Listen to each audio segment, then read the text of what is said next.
A VPN, short for Virtual Private Network, is a privacy protection tool that is quickly becoming a must-have. But why do you need a VPN, and how does it work in the first place? A VPN helps your data travel through the internet safely, without big companies or cybercriminals being able to spy on your online activities. Also, a VPN swaps the real location of your device with a new one. This way, you can virtually travel to any country around the globe. So, who can benefit from a VPN? If you're worried about your online privacy, a VPN makes sure your identity and private information are not exposed when you go online.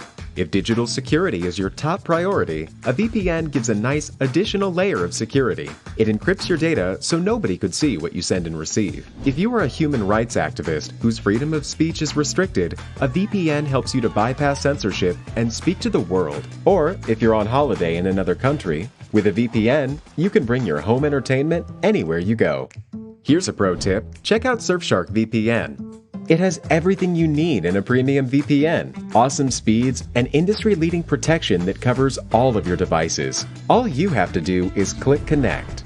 Secure your digital life and enjoy everything good that the internet has to offer with a VPN you can trust. Click link in the description and get 81% discount for your first order. Making a simple photo board. Gather your supplies. For a traditional photo board, you'll need a bulletin board to use as a base, as a base, as a base, as a base, as a base, as a base, as a base, as a base. It will be easier to add and remove photos if you use a cork bulletin board. You can use some type of fabric or wrapping paper to use as the background. Assemble related pictures you want to use for the board. You'll also need these: stapler, glue or double-sided tape, scissors, create the background. An easy way to create a personalized background is by using your favorite wrapping paper. You can either use it as the full background or cut it into small pieces or shapes. When you have enough shapes, glue the shapes anywhere on the board. Tape the corners with double-sided tape to make sure they stay down. Either use double-sided tape or glue to attach the full wrapping paper onto the board. If you choose to use fabric, you'll need to wrap the fabric over the front of the board. Once it is in a secure place, staple the fabric from the back of the board. Cut your photos. Typically, people cut up photos in interesting ways for photo boards.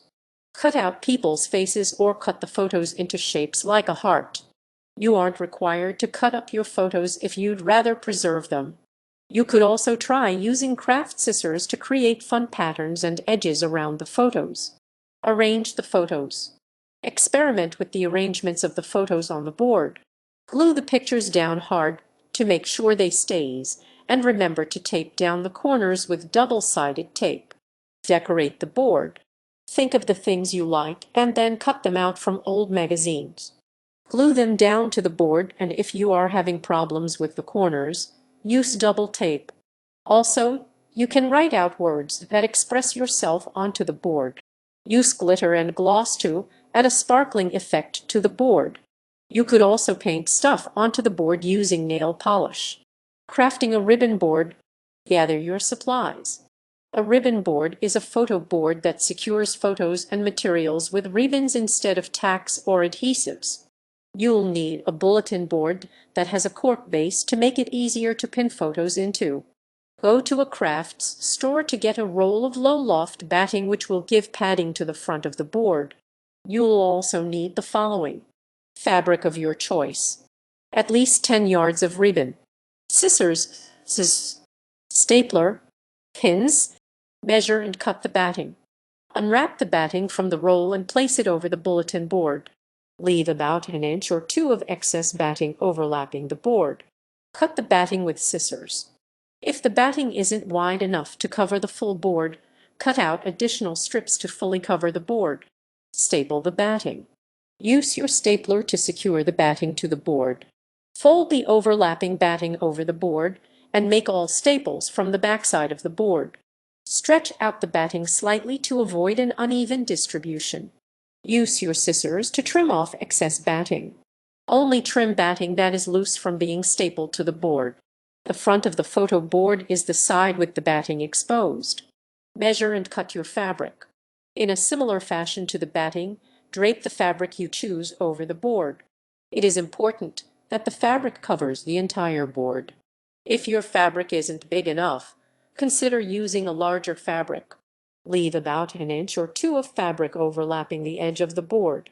Make the necessary cuts with your scissors to create an even sheet of fabric. It might be easier to use fabric scissors for this job. Staple the fabric to the board. Spend time folding the fabric over the board. Ensure there aren't any visible folds on the front of the board. Use your stapler to secure the fabric to the board. Again, only staple to the back of the board. This creates a clean appearance on the front of the board. Trim off any excess fabric using your scissors. Arrange your ribbons. Cut your ribbons to measure the length of one corner of the board to the opposite corner. You can now arrange the ribbons in whichever fashion you prefer.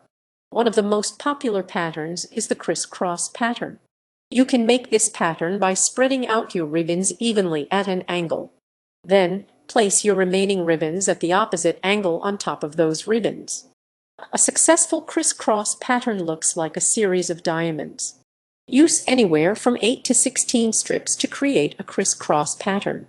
Pin and staple the ribbons. Keep your ribbons secure while you are arranging them by using pins. Place a pin at each end of the ribbon.